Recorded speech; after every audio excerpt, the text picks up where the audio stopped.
I'm not teaching, I'm publicly learning. But hi and welcome to Learning for the Life in UK test part 455 while doing Pilatic leg training. And if you participate in the Pilatic leg training, that is at your risk. Now what we're doing is, we had already 454 parts, but we're taking always a little section of a book and shooting a separate video to it. So basically, we're writing our own notes down. We're making a separate video of it, and we already prepared what I want to say in the last video, and that will be now Charles I. So we're now going to make a little info video to Charles I, not on that camera. I have a second camera which is already running, and I now try to say what we had here about Charles I and run through as a 1-minute video as a little presentation.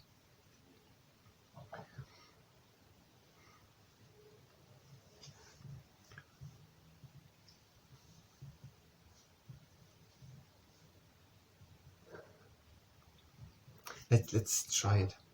It's not that much. We're making 2-3 takes, depending on how far I come. If I directly mess up in the first sentence, when we have one more. If it doesn't work, we're gonna do the leg stretching, the Pilatic leg training, and then we're gonna try it at the end again, or in the next video. So let's try it. Charles I believed, like his father James I, in the divine right of kings. That means that he believed that he, or the king in general, has the God-given right to rule, and he does not have to seek approval of the parliament. So he ruled in that manner for 11 years. If the parliament wasn't agreeing, he just did it without it. Now, when he wanted to impose on the Presbyterian Church of Scotland, so he was the English king, that's a little problem. He was the English and Scottish king.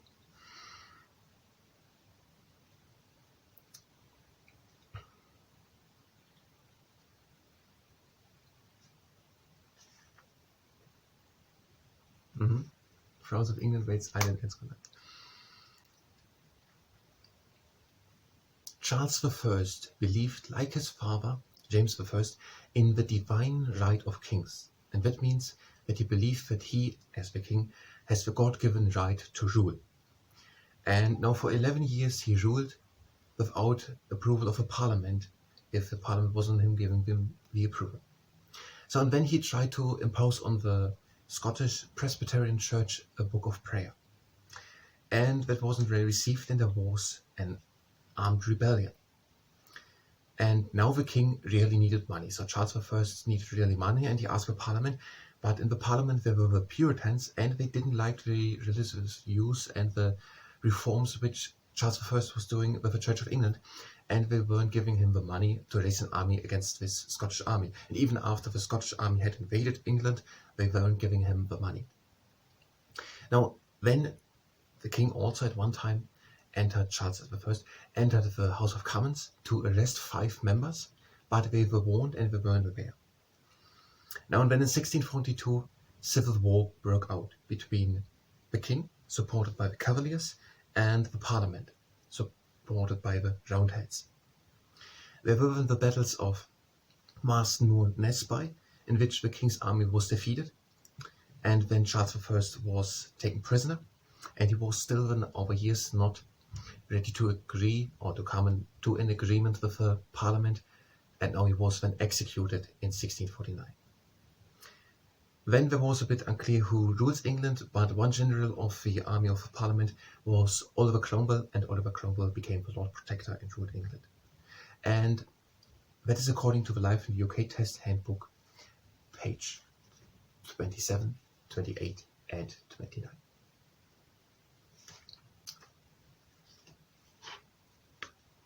So I'm going to stop the camera. Then we're going to do the Pilatic leg train while we continue to learn.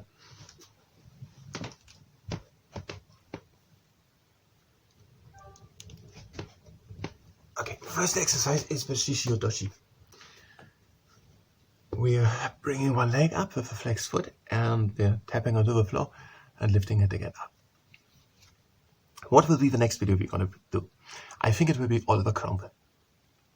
We could do also something like the Republic, but I think we're going to do Oliver Cromwell. We doing Oliver Cromwell. We will do then a separate video for Charles II. We could technically come back as often as we want and then doing another one about the Republic and tell it a bit differently. So, Oliver Cromwell. How much do we have to tell us a backstory?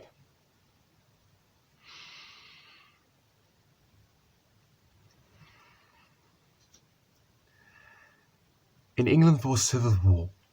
Let's start with that. Charles I, supported by the Cavaliers, and the Parliament, supported by the Roundheads, had fought. So the monarch against the Parliament. Both have supported. But this is the background. And the parliamentary army won in the Battle of Marston Moor and Nesby. The execution was in 1649. I wasn't really sure about the battle. And in the battles of Marston Moor and Nesby was the king's army defeated. And we're changing the name. And the king was taken prisoner, and then because he was arrested, I want to tell it, but he was not just executed. But now if I tell that, they were going to ask, what is agreement? The king was still not willing to come to an agreement to find a common ground. Let's say the king was still not ready to find, still not willing to find a common ground, to find, I need a second expression.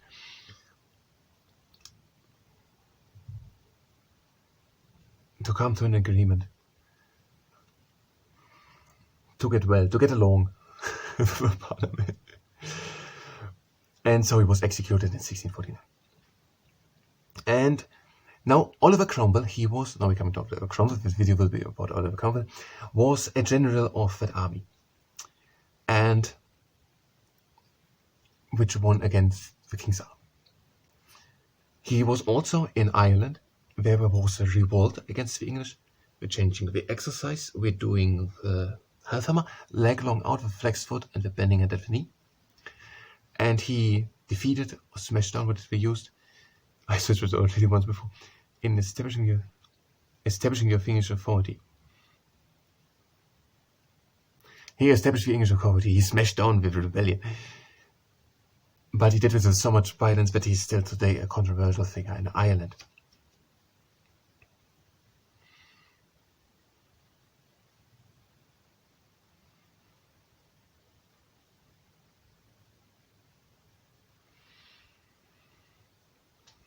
No, I think... Yes. Cromwell defeated the army in the battle.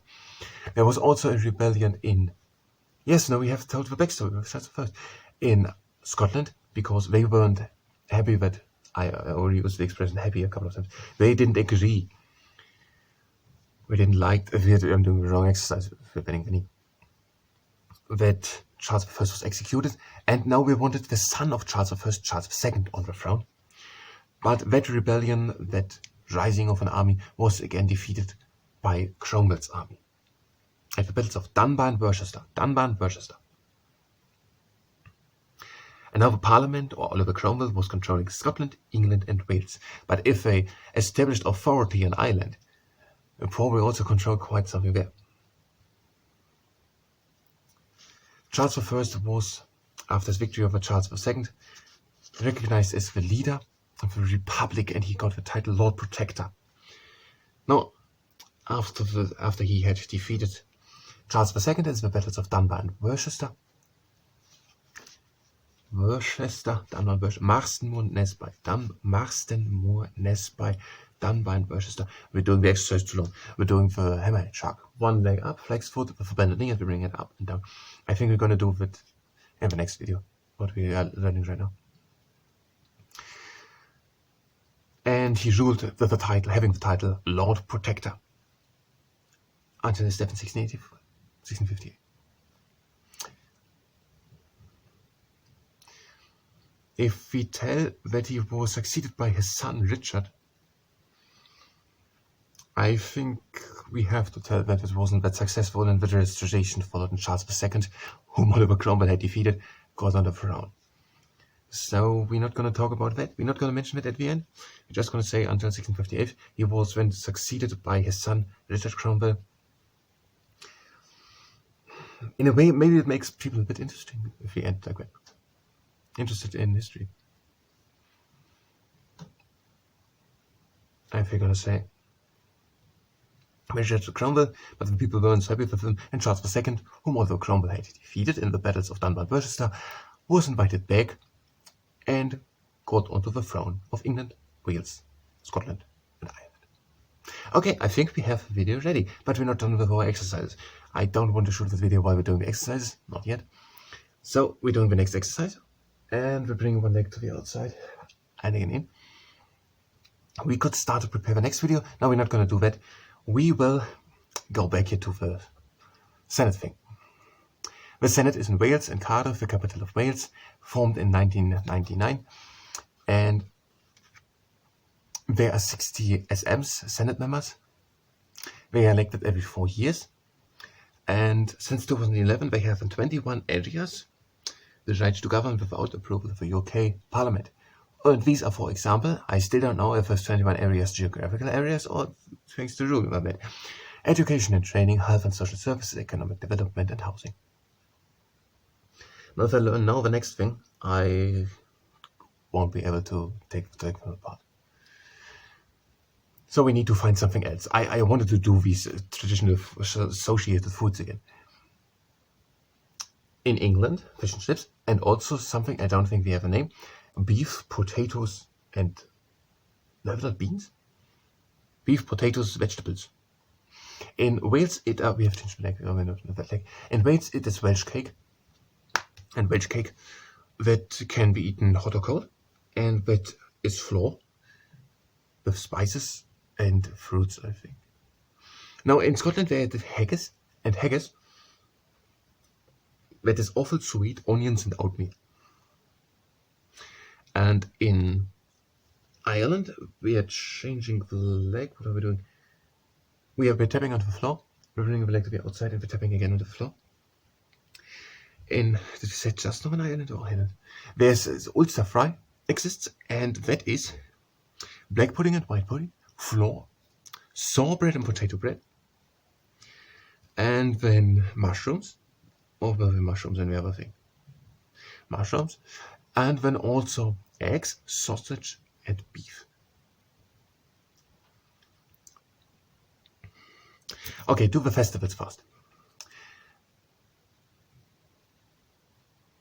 Okay, we had Vaishiki, that is celebrated on the 14th April with dancing, parading, and singing, and that celebrates the founding of the Sikh community known as Culture. Okay, and then Eid al-Fitr. That is at the end of Ramadan. The devout Muslims thank Allah for strength. The next exercise, no, the same exercise, but for the leg, for absolving the fasting during Ramadan, and the dates when it takes place.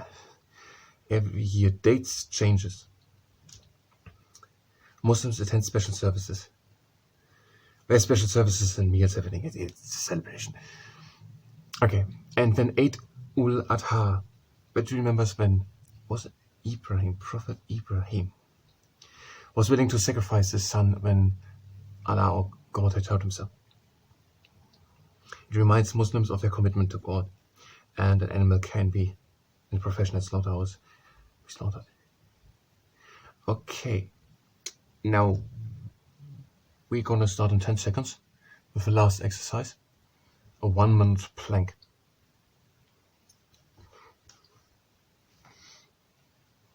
And 3. And start the planking and be rather too high than too low with the bag and tuck the tape on it. Okay, who was it who got the Nobel Prize in Literature of British people? These were, I think it started with Sir William Golding, Seamus Henney, Harold Pinter.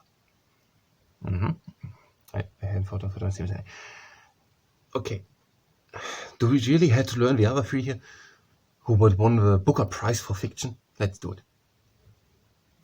Booker Prize for Fiction. These are Ian McEwan, Hilary Mantel, and Julian Barnes. Ian McEwan. He had also Byron Ian Botha. He was cricket doing. Ian McEwan, Julian Barnes and Hilary Mantel. Ian McEwan, Hilary Barnes. Ian McEwan, Hilary Barnes, Julian Mantel. We can't remember them now. but we will work on that. But now that was the 1 minute play, and that was also the whole periodic leg training. I thank you very much, and until next time.